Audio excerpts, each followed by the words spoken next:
kulan wacan oo wanaagsan saaxiibayaal soo dhawaada. Muuqaalkeena caawa wuxuu ku saabsan yahay faa'iidada ay toonta u leedahay hurdada. Dadka qaar waxay la tahay inaysan wanaagsaneyn toonta maadaama ay soo shiirayso, balse caalamka oo dhan ayaa laga isticmaalaa waxaana lagu macaaneystaa cuntada. Balse ma ogtahay in toonta loo adeegsan karo qaabab badan xitaa qolka jiifka? Caawa muuqaalkeena waxaan kaga hadli doonaa faa'iidada ay u leedahay toonta hurdada. Xasilooni iyo degnaan. Hurdada waxay noqonaysaa mid qoto dheer oo xasiloon haddii qayb yar oo toon ah aad geliso barkintaada hoosteeda.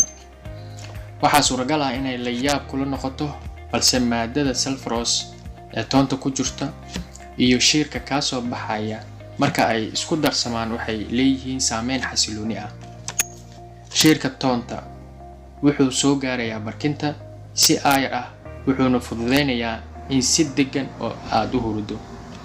Waxaa intaasi dheer in ay tayada hurdadaada aad u fiicnaanayso. Si kale haddii hadalka loo dhigo, si degdeg ah oo wanaagsan ayay hurdada kaaga soo dhacaysaa ama kaaga imaanaysaa. Haddaba sidee loo isticmaalayaa? Hal ama laba qaybood oo toon ah geli barkintaada hoosteeda, kadibna waad arki doontaa saameynteeda. Hana ka walwalin sababtoo ah qolka kama soo shiiri doonto toonta.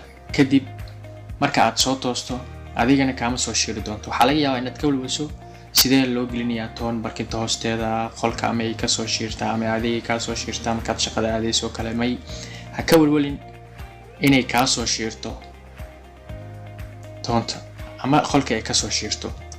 Haddaba waxaa wanaagsan inaad tijaabadan aad samayso. Dhibaatada hurdo la'aanta ay leedahay.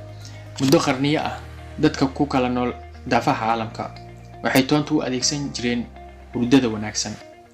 Waxay leedahay in qofka uu si fiican u hurdo waa haddii uu barkinta hoosteeda u geliyo jab yar oo toon ah. Kulaylka iyo udgoonta toonta waxay xoojiyaan shaqada maskaxda, waxayna daaweysaa hurdo la'aanta.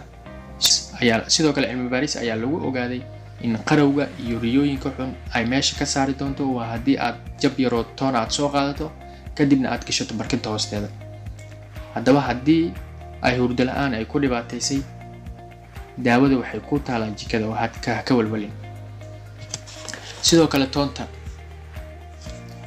waxay aad ugu wanaagsan tahay caafimaadka jirka, si gaar ahaaneed caloosha. Toonta waxay u fiican tahay caloosha. Haddii aad qabto gaaska caloosha, waxaad galaas biyo ah aad ku darsataa ama galaas biyo aad ku darsan kartaa wax yar oo toon ah oo shiidan, kadibna cab.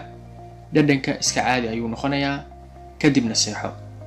Toonta waxaa ka buuxa maadada allicin oo ah dareere sida saliidii oo kale ah, lehna awood ay ku disho bakteeriyaadka. Fadlan muuqaalkan hadduu ku soo gaaro like noo saar, asxaabtaadana la wadaag, noo sii share gareey, oo haddaad noogu cusub tahayna subscribe noo saar.